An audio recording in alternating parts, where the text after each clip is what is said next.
আতিকুর রহমান আপনাকে যেটি বলছে যে বলছেন যে আসলে এখানে ওই রকম কোনো সমস্যা নেই। আমাদের কাছেও মনে হয় দুই রাজনৈতিক জোটের একটা বড় ধরনের মনস্তাত্ত্বিক দ্বন্দ্ব বা ইগোর সমস্যা। একটা বিষয় একটু আপনাকে জানতে চাই, আসলে এই যে পুরো বিষয়গুলো, মানে আমি ব্যক্তিগতভাবে বলি যে এই জুলাই সনদ পুরোটা পড়ে বুঝতে, মানে সংবিধান সংস্কার বিষয়ক বিষয় তো, সংবিধান বোঝার জন্য একটা নির্দিষ্ট পরিমাণের জ্ঞান দরকার। আপনি যেহেতু আইনজীবী, বুঝবার কথা আসলে সাধারণ মানুষ এত সহজে কি জুলাই সনদ বুঝে তার পক্ষে বিপক্ষে রায় দিতে পারবে? এই জন্য তো ভোটটা আগে হতে হবে, যাতে বোঝানোর সুযোগটা পাওয়া যায়। ওনারা তো তা দিতে চাচ্ছেন না। ইলেকশনে যখন তফসিল ঘোষণা হয়ে যাবে তখন এই দায়িত্বটা কে নেবে বলুন তো? এই যে আমাদের বেসিক কোশ্চেনটা, যে এতগুলো বিষয় গুরুত্বপূর্ণ, রাষ্ট্র সেখানে ক্যাম্পিং, আমরা সেখানে ক্যাম্পিং করব। যদি তফসিল হয়ে যাওয়ার পরে এই জুলাই সনদের ব্যাপারে কারো আগ্রহ থাকবে না, বিএনপিরও থাকবে না, এবং বিএনপি এটাই তাদের চাওয়া। কারণ যদি রাষ্ট্র সংস্কার হয়ে যায় এদেশে আর পুরনো কোনো রাজনৈতিক বন্দোবস্ত এখানে চলবে না। পুরনো রাজনৈতিক আমি বলি রাজনৈতিক পেশা হিসেবে গ্রহণ করা, রাজনৈতিক পেশা। ধরুন যারা এখন পলিটিক্স করে আমাদের বড় দলের এক একজন যে পরিমাণ টাকা পয়সার মালিক, তাদের পেশা কি বলুন তো আপনি? কারো কোনো পেশা আছে? ব্যবসা আছে। কি ব্যবসা আছে?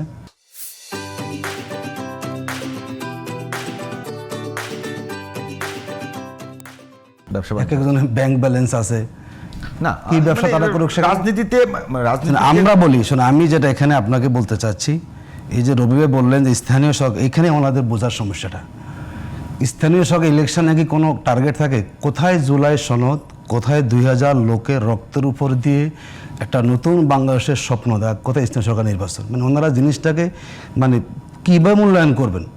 স্থানীয় সরকার নির্বাচন তো এখানে মানুষের ভোট হোক, কোনো অসুবিধা নাই, কে কত পার্সেন্ট ভোট পেলো না পেলো কোনো বিষয় না সেটা। কিন্তু একটা দেশের রাষ্ট্র সংস্কার, যে আগামী রাজনীতি কেমন হবে, আদৌ কি আবার রাজপথে আমাদের রক্ত আবার কেমন কোনো শাসক আসবেন যার হেলিকপ্টার দিয়ে গুলি করবেন? আমরা মনে করি আমাদের রাষ্ট্রকে সংস্কার করতে হলে এখানে জুলাই সনদ যেটি আছে আইনি ভিত্তি দেওয়া, এবং গণভোট যদি আগে হয় তাহলে এটার পক্ষে আমরা কাজ করার সুযোগ পাবো, জনগণকে মোটিভেট করা যাবে, এবং আরও অনেকগুলো রাষ্ট্রীয় সমাধান হয়। দেখুন আপার হাউস ওনারা বলেছেন, আপার হাউস যদি হয়, যদি ভোটের দিনে আপনি গণভোট দেন, তাহলে আপার হাউসের ব্যাপারে সিস্টেমটা কী হবে, এটা বাস্তবায়ন প্রক্রিয়া কীভাবে হবে? মূল কথা হচ্ছে বলছেন যে আপনি কি বলছেন যে এই নেক্সট সংসদে আপার হাউস হবে? সেটা তো আলোচনা হয়েছে না সেখানে, যে যদি আপার হাউস হয়ে থাকে, না যদি পাস করতে হবে। হ্যাঁ সেটাই তো। এখন যদি আপনি আগে ডিসিশনটা না নিয়ে ফেলেন, ইলেকশন যদি আপনি করেন, সেটা আদৌ কি হবে না হবে বোঝা যাবে না। ইলেকশন হলো 15 তারিখে, আমরা জানুয়ারির 15 তারিখে গণভোট দিলাম, ফেব্রুয়ারির 15 তারিখে জাতীয় নির্বাচন। একটু বলে আলোচনা বোঝার জন্য, ইলেকশন হয়ে গেল, ইলেকশনের ডেট ঘোষণা হলো ফেব্রুয়ারির 15 তারিখ, জানুয়ারির 15 তারিখে গণভোট দিলাম, তো হ্যাঁ পাশ করলো। আর এই পাস আর যদি 15ই ফেব্রুয়ারিতে পাশ করে, এই পাশের মধ্যে পার্থক্য কোথায়? শোনেন, এখন হলো অন্তর্বর্তীকালীন সরকার, ওরা আমি কেন করবেন?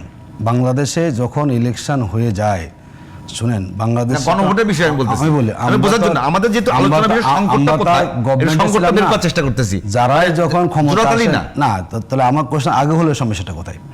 যদি আপনি এটাকে মানেনি, আমি গণভোটটা মানতে চাই। বিএনপির পক্ষ থেকে বলা হচ্ছে যে প্রচুর অর্থ অপচয় হবে, ব্যবস্থাপনার সংকট হবে, বিএনপি বলতেছে যে এই মুহূর্তে দরকার নেই।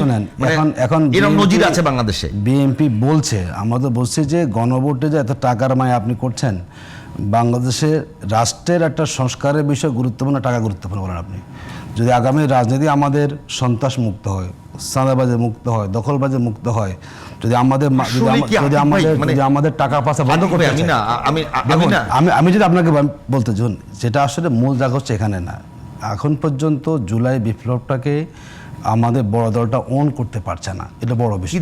জুলাই ভিত্তিতে একটা বাংলাদেশটা পরিবর্তন হোক, একটা সংস্কার আসুক, রাজনৈতিক গুণগত পরিবর্তন হোক। শুনেন, যদি জুলাই সনদটা বাংলাদেশে বাস্তবায়ন হয়, বহু মানুষেরই কিন্তু কি হবে না, মানে তার হলো যদি বলি আমরা যে তার স্বাভাবিক উপার্জন সেখানে বন্ধ হয়ে যাবে। কারণ আমরা বাংলাদেশটাকে রাজনীতির, দেখুন মানে আমি যদি বলি আপনাকে, দেখুন এই দেখেন, এই যে ইউনিভার্সিটিগুলো একটা নির্বাচন হয়ে গেল, আপনি দেখুন তো বিগত সময়ে যে সংসদগুলো হয়েছে, ডাকসু, জাকসু, চাকসু এবং রাকসুতে ইলেকশন হওয়ার পরে যে একটা সুন্দর পরিবেশ আমরা দেখতে পাচ্ছি, এটা গণতান্ত্রিক পরিবেশ। বিগত কোনো সময় কি এই পরিবেশটা এখানে ছিল। সেখানে কি আমি যেটা বলি, সেখানে কি জুলাই সনদ বাস্তবায়ন হয়েছে? আমি বলছি এটা হয় না, কিন্তু হয়েছেটা কি, ইলেকশনটা সুষ্ঠু হয়েছে। না, এটা আমার বিএনপি আমার কাছে মনে হয় এটা কালচার, বাংলাদেশের ওটাই বল, রাজনৈতিক কালচার বা ধরনের একটা পরিবর্তন এসেছে। আমরা মনে করি সেই পরিবর্তন আপনি এখন যদি জোর জবরদস্তি করতে চান যে না, আমরা ভোট কেন্দ্রকে মানে নিয়ন্ত্রণ করব, সন্ত্রাসী বাহিনী ব্যবহার করব, আমাদের কাছে মনে হচ্ছে যদি জুলাই সনদটাকে আপনি আমরা যদি মানে বিশ্ববিদ্যালয় নির্বাচনগুলোকে মানদণ্ড হিসেবে ধরে রাখি, সেক্ষেত্রে বিএনপি বলেন, জামাত বলেন বা অন্য রাজনৈতিক দলগুলো বলেন, তারা খুব ভালো সহনশীলতার পরিচয় দিয়েছে। তো সেখানে তো জুলাই সনদ লাগে নাই, না, এটা গণভোট লাগে না, এটা একটা পরিবর্তন হয়েছে না, এই যে একটা সুষ্ঠু ভোট হয়েছে না বাংলাদেশে। আমি বলি সেটাকে মানদণ্ড হিসেবে ধরছেন কেন? বাংলাদেশে এখন মানুষের আচ্ছা, আমি একটু বলি যে অনুভূতি বাংলাদেশের, বিএনপি দেখুন 5 তারিখে সরকার প্রথম, ওনারা 7 তারিখে সমাবেশ করছেন, ওনারা সেখানে মানে হাসি উৎসব, আমরা ক্ষমতায় আসতেছি, একটা বিপ্লব হয়ে গেল, হসপিটালের লোক কাতরাচ্ছে, ওনার মধ্যে ক্ষমতার মোহ পেয়ে পড়ছে। ওনারা এখন বুঝতেছেন যদি সনদটা যদি আগে হয়, গণভোটটা হয়, তাহলে ওনারা যেমন তেমন ইলেকশন করে ক্ষমতা আসতে চাচ্ছেন, সেটা হবে না। আমি বুঝতে পারছি বলেই ওনারা চাচ্ছেন কোনোভাবে এটাকে, আমি বুঝতে পারছি বিএনপি শুরুতে মনে করেছিল ক্ষমতায় আসবে ভাব, আপনারা এখন মনে করছেন যে ক্ষমতায় আসবে ভাব। তার মানে দুই দলই চেষ্টা করতেছেন ক্ষমতায় আসবে ভাব, মানে মানুষের ভাব নয়, জনগণের চিন্তা পরিবর্তন হয়েছে এবং বিএনপির যে মোহটা, সেই মোহ ভঙ্গ হয়েছে তাদের, তারা এই জন্য আপনারা আসবে।